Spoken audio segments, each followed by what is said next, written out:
Welcome to the Industrial IoT Spotlight, your number one spot for insight from industrial IoT thought leaders who are transforming businesses today. With your host, Eric Walenza.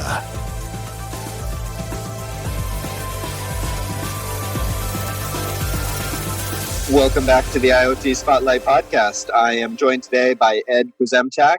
Ed is the Chief Technology Officer and the Director of IoT and Embedded Systems Engineering at Software Design Solutions, which is an applied visions company. Ed founded Software Design Solutions in 2003, and today we're going to be discussing his company, their technologies, their way of doing business. So we'll get into a couple specific use cases. And we're also going to talk about some topics that Ed personally is more interested in around big data and analytics, some of the challenges facing companies in adoption of IoT, and about also securing IoT devices. So first, Ed, thank you so much for joining us for the discussion today.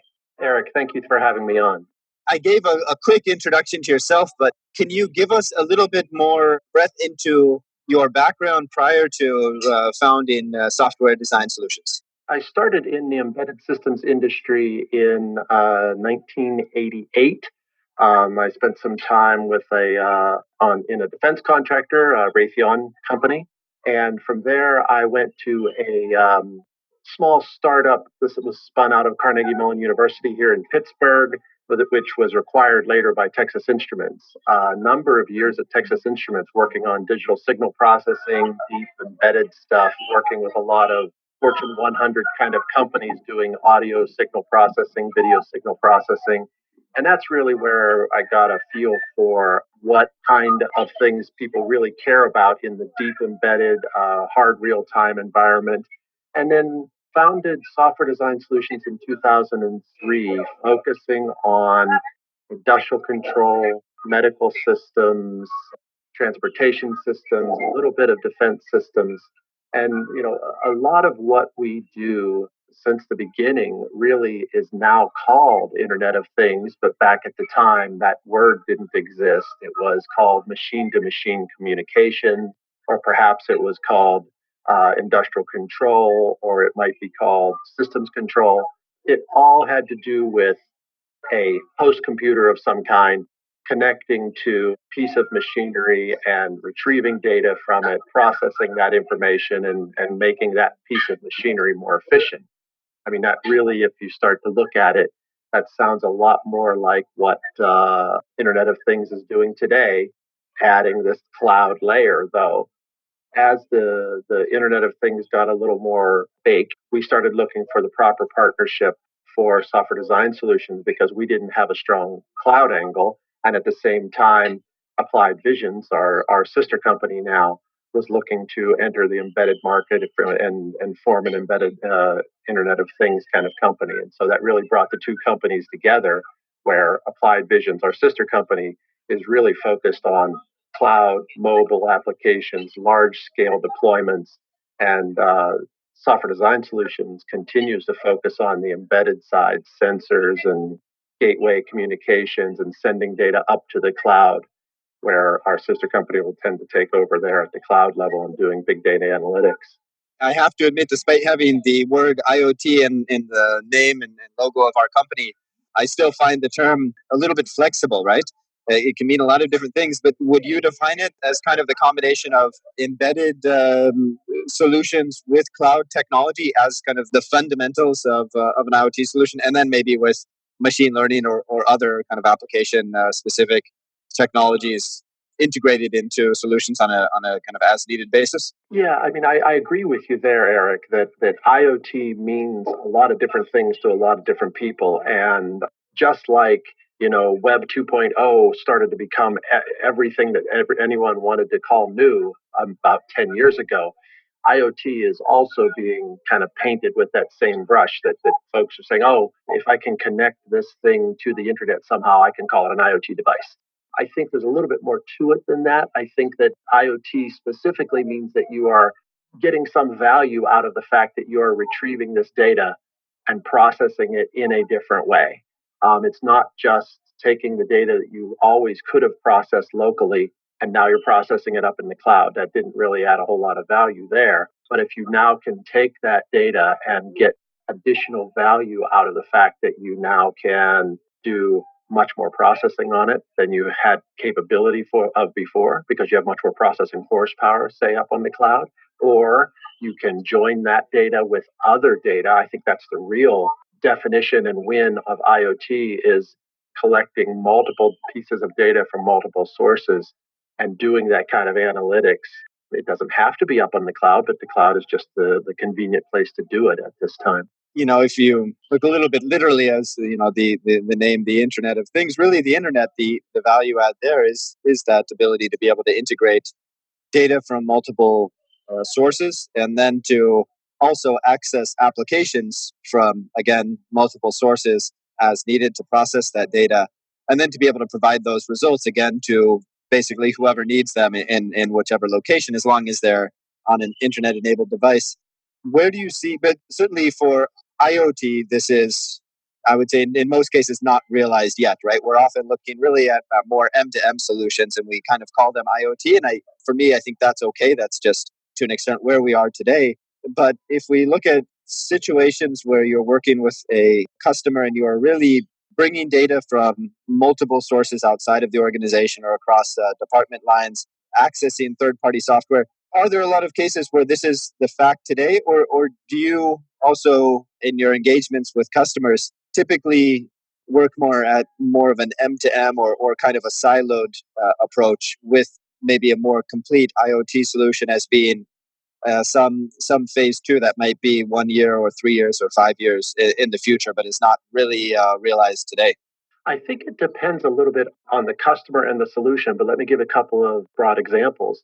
First of all, in the industrial space, and what I mean by industrial is in, say, a manufacturing facility, or I'll even loop in transportation into industrial as well.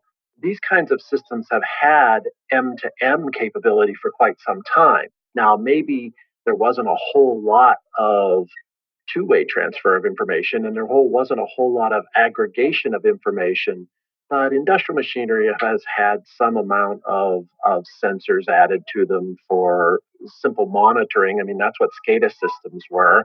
And from there, I think that those types of customers are ready to take the next step and start to integrate information from multiple pieces of machinery, integrate information from multiple manufacturing facilities, so that you can start to get dashboards that start to view data across many different locations and compare that information for trends. I think that those customers are ready to take that next step. I think that it's not a given that that it always will happen, because you have a lot of things to consider. You have a lot of connectivity things to consider. You have a lot of security things to consider. I think that in the consumer space, it's much different. They leap all in one shot to, oh, we've got to just have this data immediately up on the cloud. I mean, it's not useful at all. If you go buy yourself a piece of consumer electronics for your home that claims to be internet connected, often you will find that you don't have any usefulness on that piece of information at the local display, or even if you connect to it with your laptop, the only display is up on the cloud, and you're immediately pushing all that data right up to the cloud. I think that's one of the differences between industrial and consumer IoT, is that consumer is taking this one leap all the way to the cloud because they want your data, whereas industrial already has local data reading happening, local processing has been happening for many years. They're trying to go across many different pieces of machinery and across many different installations, and try to utilize that information, the comparison of that information from one machine to another. Yeah, well, with the industrial, the product you're offering is solving a problem, and that's what people are paying for. And that's how you generate your revenue, by providing a solution that solves that problem. In consumer, certainly the people are generally the product, right? So the solution is more of the Trojan horse in order to provide enough value to get that data, but then that data becomes the product to another set of customers, right? So very different in terms of the mechanism. Let's maybe take a step back. Who are your customers today? I'm sure this has changed somewhat since the acquisition in 2016. And when I ask who, in addition to what are the industries, it's very interesting to understand who are they within the company. So who would be the decision makers, the influencers, and the people that you're really engaging with on a regular basis? So our customers, they vary quite a bit in terms of their industries, but generally in the transportation industries, we have customers in logistics and transportation. We have customers in safety portions of transportation. In the industrial space, we have customers in oil and gas. We have customers in manufacturing efficiency. We have customers in building efficiency. And so these kinds of customers are all looking to increase the efficiency of their system, increase the safety of their system. And so the types of contacts inside those individual customers are usually at the director of engineering kind of level. Sometimes our first contact is at the C level, maybe a CTO or a CEO. But primarily, I mean, we're working with these directors of engineering because one of the interesting things about being in our business, and our business model is we're a software consulting house. We're not a body shop. We don't lend people out. We're not placing a person at a desk for 40 hours a week and telling the customer, here's your person. We're bringing projects into SDS, working them, completing them, and delivering them back to the customer. Sometimes completely independently, sometimes hand in hand with the customer's own team. The latter is the more usual case where we're providing, some expertise in embedded systems or in internet connectivity or in communications that the customer specifically doesn't have. The customer side of that equation is they are providing domain expertise. I just named a whole bunch of different industries, whether it is transportation safety or building efficiency or oil and gas metering. Those are very different industries. We don't claim to have domain experience in each one of those industries. What we do have is general embedded systems, real-time access, communication, security expertise that if we leverage that along with the customer's domain expertise, our customer in transportation safety understands all the rules and regulations about transportation safety, and we can provide the broad-based knowledge of how to build an efficient embedded system and deliver that system on time and within budget. I wouldn't call this a trend, but it's certainly a product that's on the market, right? So there's a good number of IoT application development platforms whose value proposition to an extent is to allow companies that have deep vertical expertise or domain expertise to use this platform in order to access some of these other areas that they have to access. How do we connect devices on the edge? How do we share information across systems? And to be able, to an extent, I think the proposition here is to be able to build these IoT solutions themselves without either developing an in-house, a large in-house team that understands multiple levels of programming and cybersecurity and all these other topics that are going to be required, or to outsourcing or working with an external partner. I know this is to an extent maybe a competing approach, right? You can work with people, or hypothetically, you could work with a platform. I'm curious, let's say you're not exactly an objective observer here because you certainly have a business that's in play in this space. But I'm curious, what is your opinion? Because I'm sure that you do have a careful eye towards these application development platforms, maybe even just to use to increase your internal efficiency in terms of your workforce. How do you look at these platforms? Do you think that they really provide value today? Are they at all a threat to your business, or are they more like potentially an efficiency improvement tool that your team might use in order to help you execute projects and focus more on the tough challenges that really require a human mind? I have been attending the IoT conferences for 3-4 years now, probably longer than that actually. And I see all of these different platforms out there, and I think that they have a place and a purpose in building demonstrations. They have a place and a purpose in building proof of concepts. But consider these platforms much like the business intelligence dashboard builder platforms that were out there, 15, 20 years ago in building business applications. Those didn't put custom business application developers out of business. and these won't either. What I mean by that is, it was very quick to put up a dashboard that, that gives you this average and this trend and this little graphic of your sales across the regions.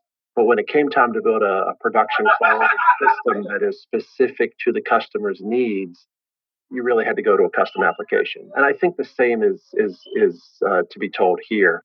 The other side of that is, I think that from a data analytics perspective, those platforms are getting very mature. I do think that up at the cloud level, building these dashboards and kinds of things to view some of that data, until you get to the specific thing the customer absolutely needs to see and isn't in the platform, they can go quite far. Now, down at the sensor level, the problem with using a generic approach is it doesn't cost reduce well.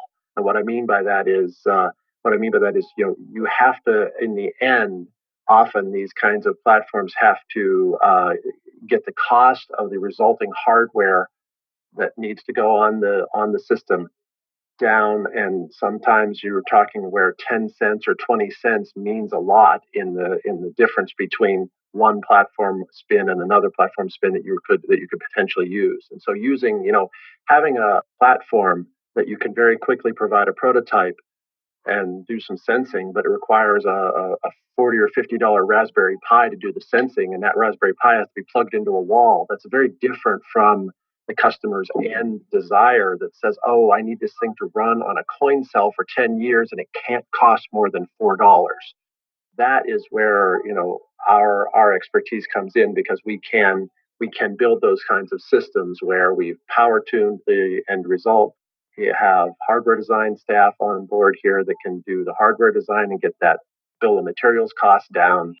And I think that those two different approaches have a purpose throughout the life cycle.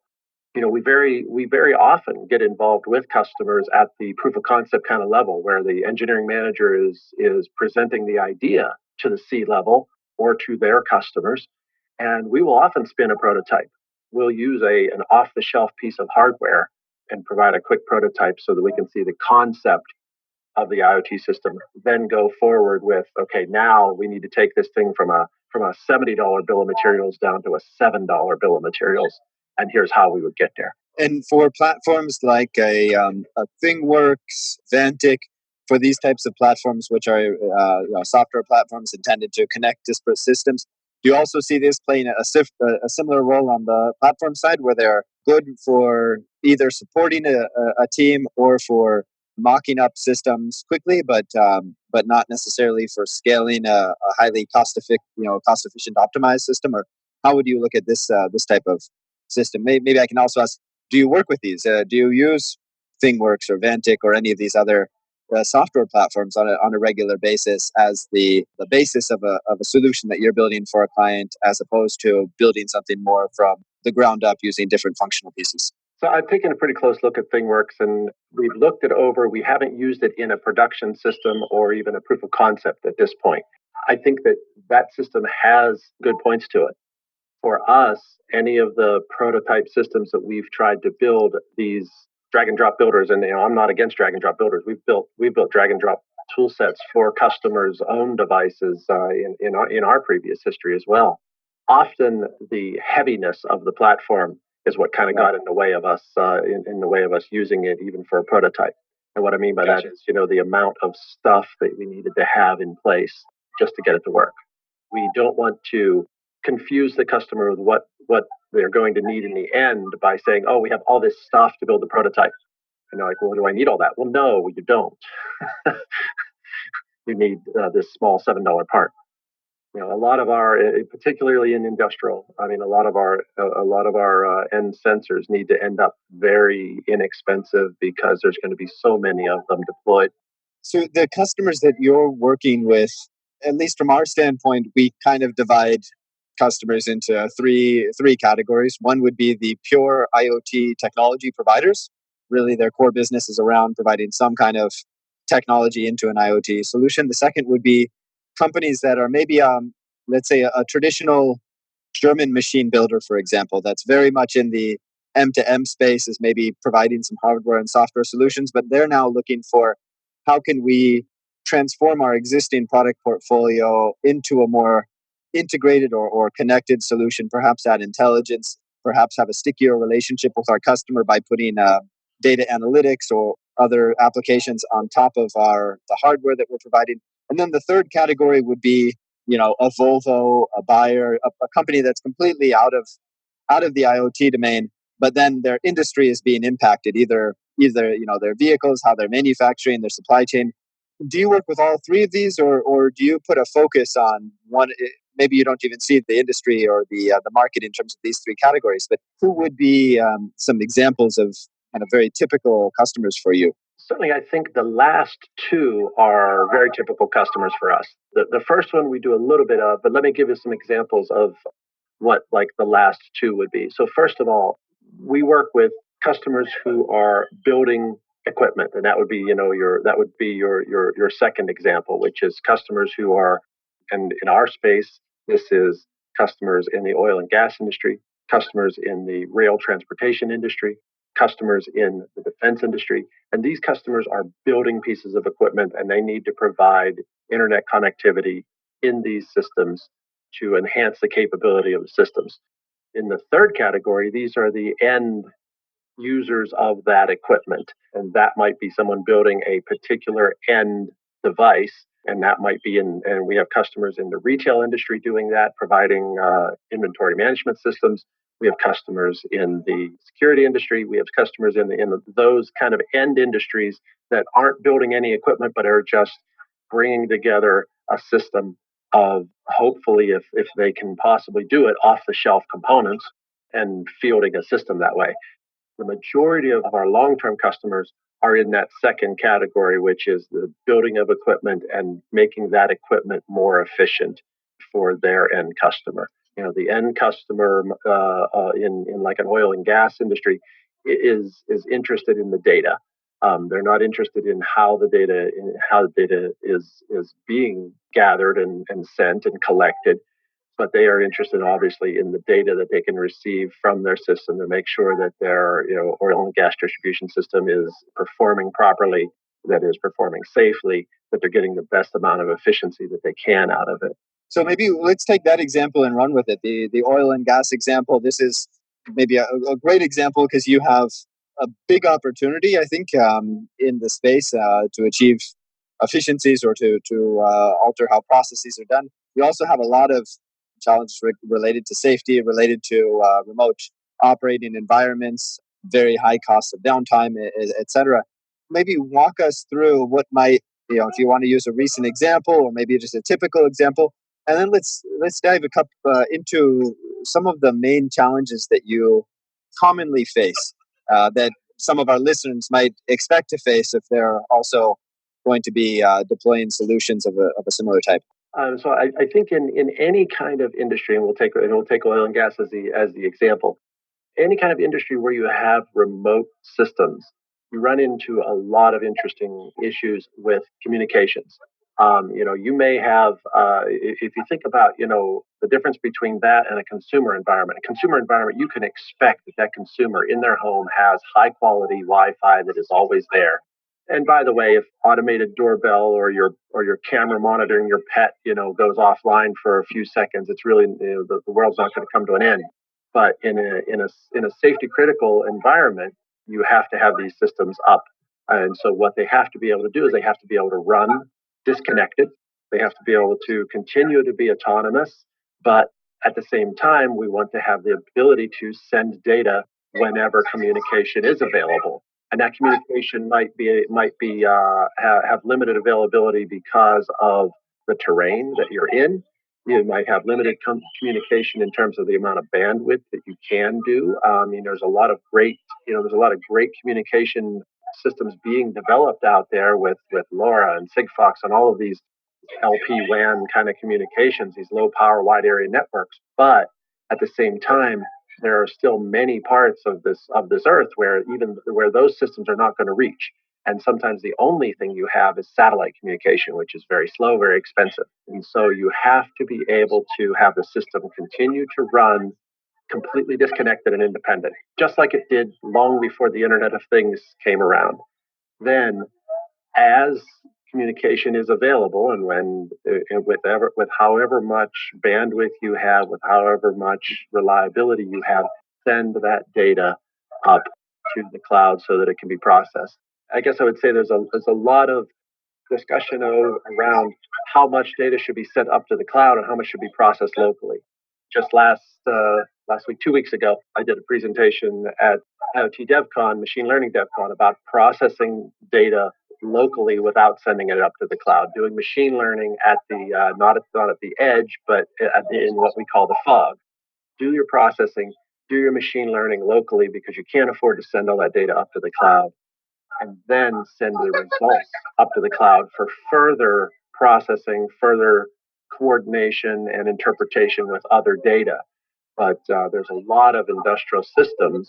These remote systems are a very good example where you just don't have the reliable high speed communication up to the cloud to send all your data up there and run all your big algorithms up on the cloud. You might have to run them locally, run a fair amount of them locally, and send the results up to the cloud. I think that that's a piece of this puzzle that isn't well defined yet. I think that we're starting to see that happen more and more once people get cloud connectivity thoughts together and they're like, oh, I'm just going to send everything up to the cloud and do the processing up there. And they realize they can't get it there. They realize cloud processing isn't as cheap as thought it was going to be. And they realize they don't need all that data up on the cloud. I mean, I gave an example that if you're sensing a temperature every half second, that's something on the order of 150,000 samples a day, and so you don't want to be sending that up to the cloud. You don't need to send that up to the cloud. You can do a lot of interpretation locally and send results up to the cloud. Yeah, certainly. And if you want to be able to use that data in any sort of real time or near real time application, then the cloud is very likely not an option or a high risk option. So even in the examples that you've given, it sounds like the assumption is that the data can be pulled out and sending it up to the cloud is a bit more of a cost consideration, but it's around being able to process that data somehow in a cost efficient manner. Is that, and I suppose those applications are more around business intelligence, about being able to access this data, and then sometime in the future, being able to make business decisions based on that data, or maintenance decisions perhaps. Are you seeing more applications now where there is the need for real time or semi real time decision making in these operational environments, oil and gas field, for example, and that processing power is being brought down into the fog? Are you seeing that already, or is that just technically a challenging domain to get work done right now? It's kind of the other way. That processing had to have been done before anyways, and so it was always done locally, and so there was always some little real-time system, and maybe it was a little microprocessor doing that real-time work. And then the Internet of Things came along, and people said, oh, we'll just start pushing a lot of this data up to the cloud and doing that work there. And any of their real-time engineers would have told them, no, you can't do that. And so I think that what happened here was there was this disconnect of, we had to have real-time processing. You have to have, you have to be able to close your real-time loops in the microsecond kind of time frames, and that needs to stay on board. If it's a petroleum meter, that needs to stay on board. If it's a pump inside of a cooling tower of a electrical power plant, that needs to stay on board. But now you have to start segmenting out what amount of that processing doesn't need to be real time.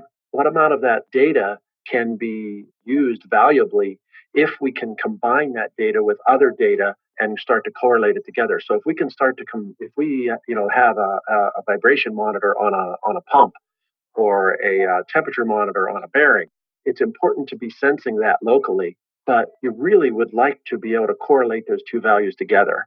And instead of doing that correlation locally, which was our only option before, that kind of information can be sent up to the cloud, because now we like to think of these three tiers of local processing, fog-based processing, and cloud-based processing as in terms of their latency, whereas local processing can happen, in microseconds. Fog-based processing can happen in milliseconds, and cloud processing you really have to think of as happening in seconds. And it's okay to have your correlation of your vibrations and your temperatures and potentially other things like history of that machine happening up at the cloud and taking a second or two to happen. there's value in being able to gather all that information about this machine and its history and other machines and other plants around the world, and start to gather all that data together. Maybe you're running some deep learning on that up at the cloud. There's real value there. But the actual closed loop of running that machine in real time has to stay down at the machine. And that's where, SDS has been working in that environment for 14 years now, building those embedded real-time systems. And so that's how we can come into this with the understanding that we're going to continue doing that real-time work down on the machine, but we're going to start to send valuable pieces of information up to the next level at the fog, potentially doing some work there, and then take cooked results from that and send that up to the cloud for correlation and any kind of expert system. And correct me if I'm off base here, but a lot of these real-time systems, my understanding is that by necessity, they're more or less automated logic, right? So just a track of logic that is programmed in and is therefore very, very stable, but also lacks access to the types of machine learning that are now coming onto the market and are really exciting in terms of their potential to add intelligence to improve decision making in a fairly automated way instead of hard coding kind of a decision into a process and then maybe updating that on a monthly or biannual or periodic in any case basis. Maybe we can take this in a couple steps. One would be, where do you see that we are today in general in terms of being able to leverage this, let's say, quote unquote, big data that people have been kind of pooling for years? Where are we in terms of being able to actually leverage this and extract value from it using machine learning, other methods? And then two, as we increase our ability to actually use this data to create insight, is that primarily, and it will continue to primarily be done on the cloud? Are we already seeing the ability to move some of this more robust processing down towards the edge? I know we're certainly seeing companies come out with chips that are more, specially designed to enable this, but these seem to be still somewhat in the early stages of direction as opposed to mass adoption. Where do you see us then in terms of maturity, and then also in terms of where this capability stands in the stack? Yeah, it's certainly the case that up to this point, and I would say this point is maybe last year or so, sensors have been fairly primitive. And in industrial, that may continue to be the case for a little while because those sensors that are used in industrial have a lot of environmental requirements placed on them. And so what I tend to call the edge device in an industrial setting is like a temperature sensor or it's a vibration sensor. And those are generally non-programmable. They are, very fixed function. Then the next level up is the little aggregator of that data. I think that previously those have been very simple little microprocessors aggregating the data, maybe doing some simple filtering and sending the data along to a SCADA system. And the IoT answer to that was fine, send it to the SCADA system for real-time control, but then also send it up to the cloud for longer-term storage and analytics. But I think that it is true that there's been an awful lot of work done recently with pushing some of that processing that you might do up at the cloud down to the edge sensors. I think that in some domains that might make sense. You are certainly increasing the cost of that sensor significantly. And, it'll be a while before having a processor capable of doing a convolutional neural net, for example, in a vibration sensor that can stand, 200 degrees F and a bunch of vibration will probably be quite a while. But I think that there's going to be specific examples where it starts to make sense. And I think that one of the very important ones, of course, is autonomous car, where the sensors there on an autonomous car have to be very smart. All the processing on an autonomous car has to happen on the car. It has to happen in real time, and any amount of intelligence that you can push outwardly to the sensors, to the lidar, to the radar that's going on that car means that less processing has to happen on the GPUs and those kind of things that are also on board with the car. I mentioned in my talk 2 weeks ago that the autonomous car is a perfect example of fog-based processing, where you have very smart sensors, you have very high performance processing on board locally at the car, and very little happens up in the cloud. Think about, these autonomous cars are cloud connected, but they're not relying on the cloud to do any of their driving. They're getting, traffic updates and software updates and tweaks and that kind of thing over the cloud. But obviously, the cloud does not have to be connected for the car to drive. No, you're right. That's an excellent example of confluence of requirements and then a form factor that allows us to actually afford to put those requirements into a product that people are willing to pay for. So a great opportunity to really get this into the world. One of the barriers there that we're certainly going to encounter once we start seeing fleets of connected vehicles operating in our streets is security. Even if the processing is primarily done locally on the vehicle, this connectivity to the cloud will certainly allow a lot of opportunities for malicious actors to influence the system. Where do you see us today in terms of being able to secure these, whether it's an industrial system or a vehicle on a city street, these systems that are basically combining the capabilities of the internet with real heavy assets that can do serious physical damage? Where do you see we are today in terms of being able to provide kind of a robust level of trustworthiness in these systems? One of the big things that I think has improved, 2-3 years ago, when I would attend these IoT conferences, the general feeling that was presented was security is very important. We don't really have all the answers yet about how we're going to secure these things, but security is very important. Now, what I'm seeing in the last several conferences that I've gone to is all of the chip designers are very serious now about providing the capabilities because it really has to start at the hardware level.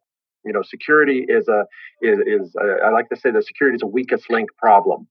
And for a good deal of time, we had a lot of knowledge from securing, everything from servers to laptops to phones, but we really had this basic problem that in the end, an IoT system was a very low budget, low powered piece of hardware that was never meant to be plugged into the internet and opened up in the way that it had been opened up.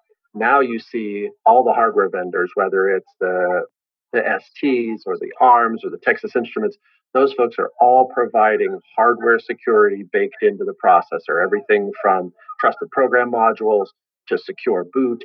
And once you have that basic hardware layer of security, now we have the building blocks to build a secure system on top of that. Now, it doesn't automatically get you a secure system. You still have to do all the right things. In other words, just because you buy a processor with secure boot, you have to actually enable it and do the signing of your application to make sure that that the application that's running there is the actual application that you meant to have running there. So I think that a couple of things have happened. First of all, the hardware vendors have really come along and provided the capability on the hardware. Customers are very attuned to this, and of course, it only took 5 or 6 very serious events like Mariah Bot to bring this to the news. And the customers are starting to basically make that a solid requirement in their systems, saying, look, this has to be, and they are now realizing that we're going to bring this system in and put it on our network. But let's get our IT people involved here. I think that that's a double-edged sword because securing an IoT device is not like securing a server room. And sometimes that disconnect happens with the IoT teams when they come in. They're like, well, we don't really know how to specifically define the requirements if it's not going to be a big Cisco router. We understand how to secure those, but we don't understand how to secure this microprocessor that you're going to put on our network. And so there's sometimes an education process and a shared learning that has to go on there. Is there one example of a project that you could walk us through from, let's say, inception to completion? So from, who did you begin the discussion with? How did you kind of spec out what is being built here? What might the challenges be? Communicating the process internally and so forth.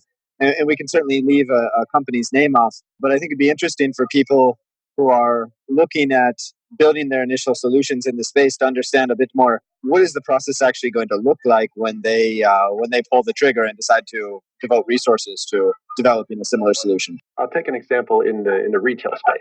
in this space, we were approached by a company who was looking to build a system that was going to be doing automated inventory management in a retail store.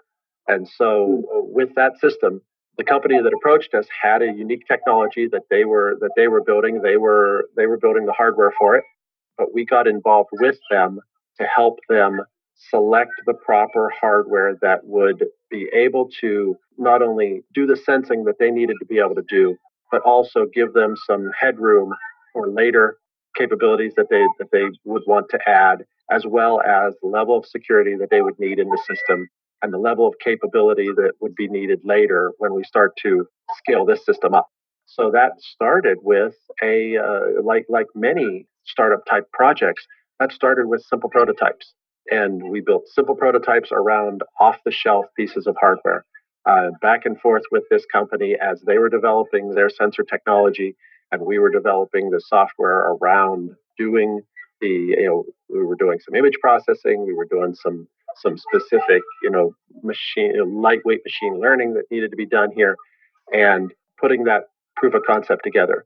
As that was put in front of their stakeholders, got a lot of feedback about what was valuable and what wasn't valuable in the system, and spun that back around several different proof of concept turns back and forth, all the while focusing on where would we be going with this capability and what was possible to achieve in a reasonable amount of time. It's always important to have working stuff that you can put in front of someone. We aren't really a fan of cooking up a great set of slides and not having something that we can show in actually running on a piece of hardware. And so we took this to one of the biggest retail trade shows with that company and their industry partner. They had a very large industry partner in the semiconductor space that was supporting them. And trade show went very well. And so from there on, we went to the next level of trying to start to solve the rest of the problems, which means now we have to cost reduce this system. And so and that's kind of the steps that you take. You build the prototype, prove out the technology. Not that you're not worried about cost in that prototype, but knowing that this is not going to be the end solution. I mean, it's okay for these proof of concepts to cost 10, 20, 100 times what the end system would cost, as long as you know that you can get to the final cost in your system. Because Gotcha. it takes a lot of work to cost reduce the system down, but as long as you know you can get there, you're okay. We're now at a point where this system is being rolled out to trial use in retail stores. The system is quite successful in its initial rollouts. And our final phase of this is doing the work for scalability. And that's, always, it wasn't that we didn't look at scalability, we just didn't address it right away. And that's really where our partner company comes in as well. Now we are taking the system and saying, okay, we're now going to be potentially in hundreds or thousands of stores. We're going to be processing millions of pieces of information a day. And now we need to scale this. We need to be able to build a scalable system. And that's really no different at the individual sensor level. That's now a cloud architecture problem. I know this question is kind of it depends and it's impossible to answer to an extent, but if we were to maybe on an order of magnitude basis look at the cost involved in maybe a similar solution to that which you just described, to get a prototype out, to get a working costed down product out, and then to get a proper plan to scale this solution across an organization, where should a company be thinking in terms of budget? And I'm not saying here your fees as a service provider, but generally, if a company is kind of looking at, I want to get a prototype, I want to get a proper product, I want to scale this.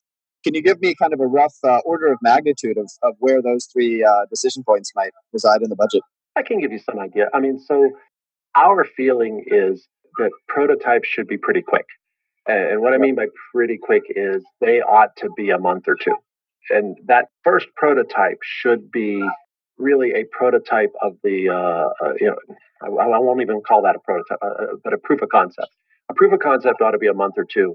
And that is often using off the shelf pieces. But during that time, there's an awful lot of work also being done in kind of helping the customer understand what they really want to build as the actual prototype, which is the next step.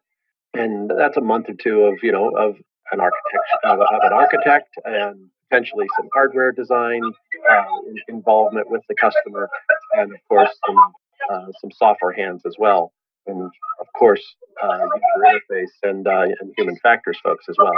But I think that that really has more to do with the, I guess I call it the customer's attention span and the customer's need for speed in the prototype. If someone decides they want to do something in Internet of Things, they don't want to launch a year-long project before they see anything. They want to start to see some results right away. But I think that I usually try to lead someone down kind of a 3-step path, a very quick proof of concept in, let's say, 2 months, and then a much more thought out prototype, which isn't the cost reduced version, but is the version that you can start to use to actually kind of define the rest of your system around. And that is often a combination of off-the-shelf hardware and custom hardware, unless the customer, already has some custom hardware that they can use already. But if they're starting from scratch, that next level, that prototype, which might be 6 months, is going to be a significant hardware design, but not necessarily the end cost reduced system. Because you really want to get it right before you go into cost reduction, because that's a expensive process, and it's a process where you're starting to set in stone a lot of decisions that are harder to undo later. Great, Ed. I think for me, really interesting conversation. You're kind of running the business that I wish I was running, because we take a lot of projects into the ideation stage, and then we basically hand them off to companies like yourselves, or to maybe in some cases a technology provider that wants to work hand in hand and to develop something. Unfortunately, we don't have in-house the capabilities to do what you do, and so I envy you that. Are there any other points on this business that you're in that you'd like to touch on that you think would be particularly valuable to our listeners who might also be potential partners or potential customers of yours? Well, I just want to mention that I think that the types of services that you provide, Eric, are key to this, because I think that someone needs to be kind of out there helping people understand what's possible, and conversely, what's not possible with IoT. And helping drive that excitement that people can say, oh, there really is something in my industry that I can do with IoT. And I think that's an important part of this. And of course, once you get those ideas going inside of a company, certainly work with folks like you, they can start to form the business case. Then, of course, absolutely bring them to us, and we'll build them. We'll get them started down the path to a product. Yeah, great. Well, it's certainly an ecosystem, right? We all have our roles to play here, and certainly no one company, even the Siemens and the GEs of the world, are not going it alone here. So we certainly won't either. Ed, what is the best way for somebody who's listening that is, again, could be a potential customer, a potential partner, could be just somebody that wants to have a conversation and learn more about the space? What's the best way for somebody to get in touch with you or with your team? So the easiest way is come visit our website at softwaredesignsolutions.com. There you can read a number of our blogs. We'll have a link eventually to this podcast, of course. And there you can see kind of what kinds of projects that we're involved in. You can read about our services. From there, you can contact our team. We'll get right back with you and we'll start a conversation. Sounds great. So we will put that certainly in the show notes. Ed, thank you again for taking the time. I really appreciate it. Thank you, Eric. It's been very good talking with you. Thanks for tuning in to another edition of the Industrial IoT Spotlight. Don't forget to follow us on Twitter at IoT1HQ and to check out our database of case studies on IoT1.com. If you have unique insight or a project deployment story to share, we'd love to feature you on a future edition. Write us at eric.walenza@iot1.com.